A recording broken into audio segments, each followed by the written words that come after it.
Hi, and welcome to episode 3 of the Caffeinated Marketing Podcast. Today is Thursday, December 19th, 2024. My name is Becky, and I'll be your host. Today, I'd like to talk about the proliferation of AI tools and whether AI tools are quickly becoming the next streaming subscription, where you can have Hulu and Netflix and Amazon Prime Video and Peacock and HBO Max and there are so many tools that are coming at us all the time. And what I'd love to talk about is how you are discerning which tools you're going to learn on, which tools you're going to use, and which tools are worth the investment for these professional or premium services that you can get. Now, a lot of times you'll get access for free to plenty of tools. They might be throttled. They might be limited in terms of the number of queries that you can run in a day, but depending on how you're using them and how frequently you're using them, you might find that that's just fine. For me personally, we're going to talk today about an experiment that I ran with some image generation. And frankly, image generation is still inconsistent enough that I wouldn't give a lot of my money to any of the services because I'm finding that I do need to bounce around pretty significantly to get to what I'm looking for clients or for my own business. Let's talk about what your checklist might be that makes a tool worth the investment.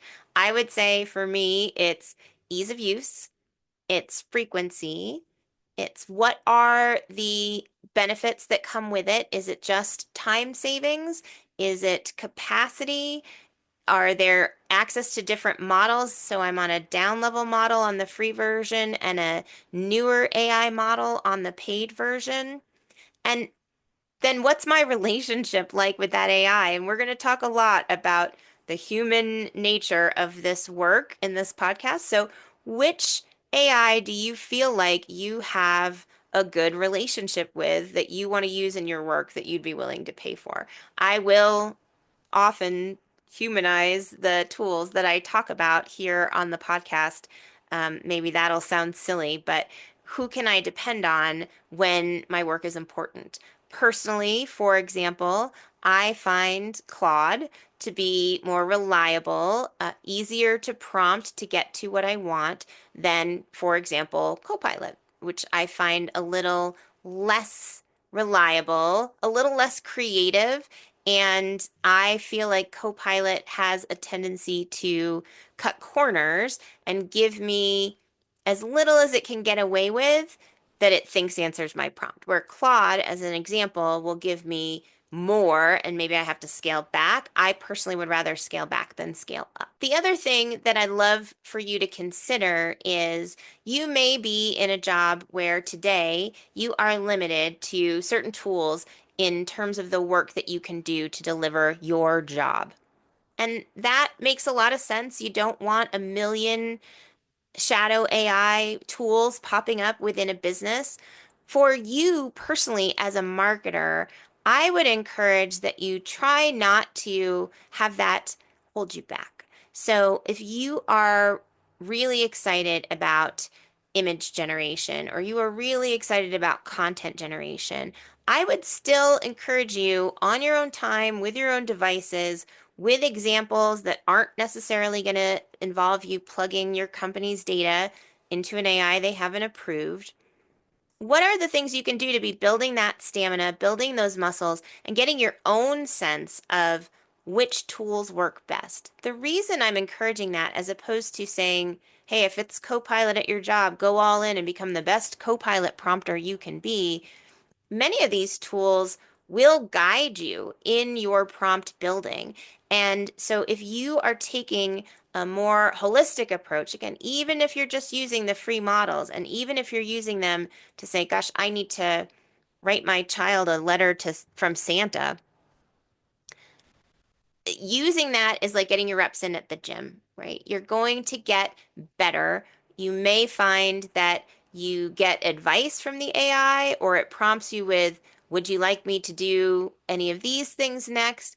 And that's going to help you build up what I like to think of as your personal prompt library. So, how do you get a sense of who you are, how you're conversing with the AI, and having a bit of a wider lens on the ecosystem, even if it's just for things that might seem silly or goofy, it's going to get you closer and closer all the time to mastery. And if you're laser focused and dialed in on a single tool, you may miss opportunities to think about things in a new way. So that tool may not have the same feature, but gosh, if Leonardo helps me write a better prompt for image generation than the Canva Dream Lab does, then I can port my learnings from Leonardo into the Dream Lab and do a little bit better. It's just a little thought exercise for you there about how you might be able to do that. One of the things that I would love to talk about today is a best practice that I've adopted recently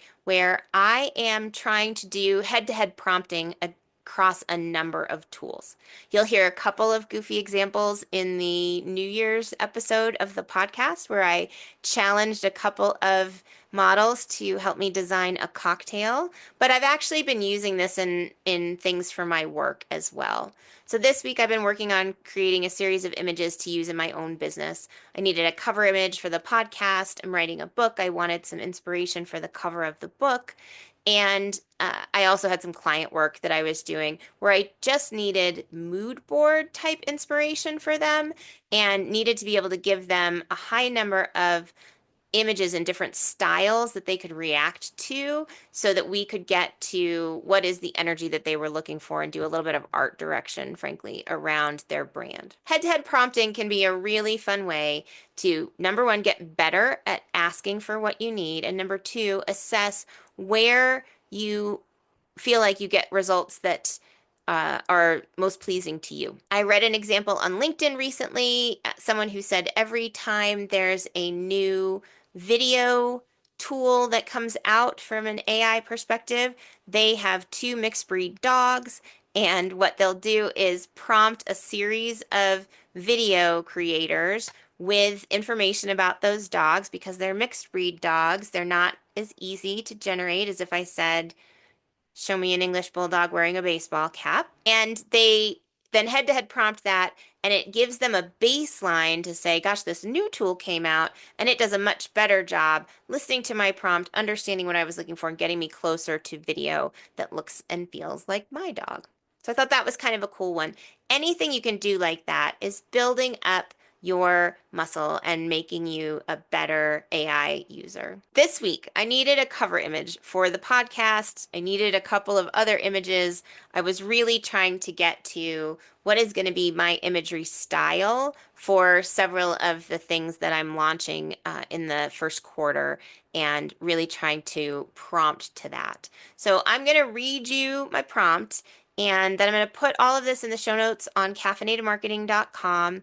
If you're watching the episode on YouTube, I will drop some things in the video so that you can see them there as well. But I'm going to just quickly pull up my prompt and let you know what I was trying to do. Two things. I needed some background imagery that I could just use for things like Zoom backgrounds, places where I needed sort of a wallpaper type image for just use in different documents and digital properties. And then I wanted several of these coffee type images, which if you're watching on any of the video platforms, you'll see the coffee cup behind me.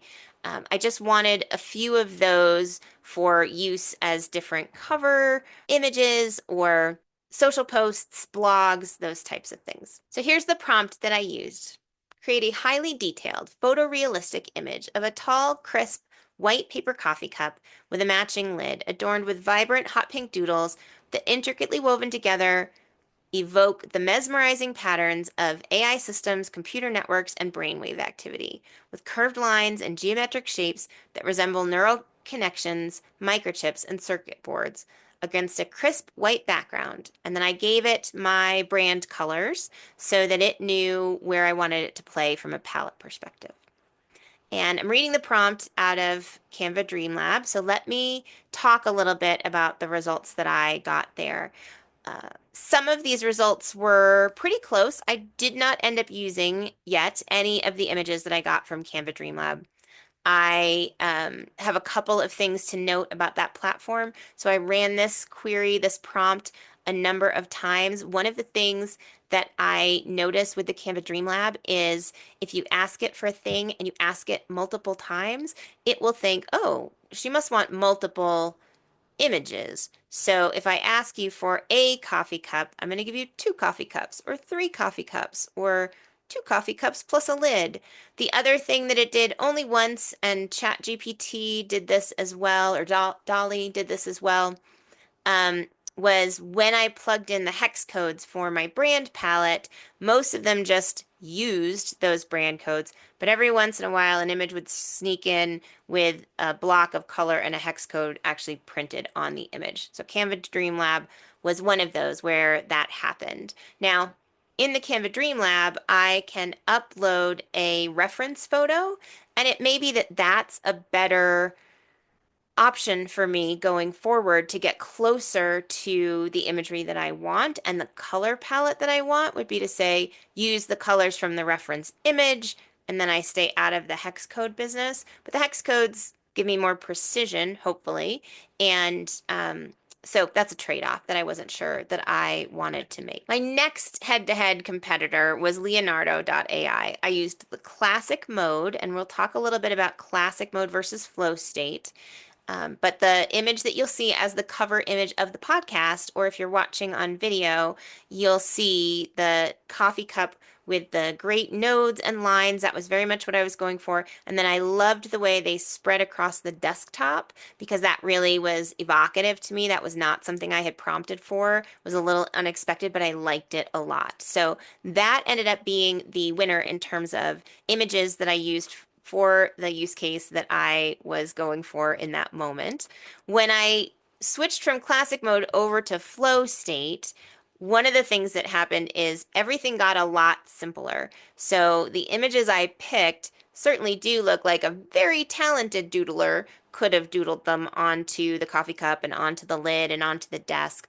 The flow state images were much more like maybe somebody took a hot pink highlighter and drew on a cup. It had a tendency to plug in things like letters and the letters AI, things like that. So flow state was much closer to what I wanted than classic mode. Classic mode also definitely helped me refine that prompt. So when I read out the prompt, it was fairly elaborate and descriptive. Definitely made better by running that through Leonardo and pulling out the prompt that it had given me. So last but not least, I went over to Bing Image Creator. And I think I've been a little down on Bing lately. I'm not really sure why, but I tried a couple things for another project that I'm working on, and I had a little bit of trouble prompting to get to what I wanted.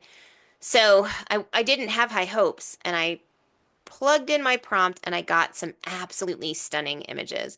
They were definitely more abstract, but also really detailed, really elaborate.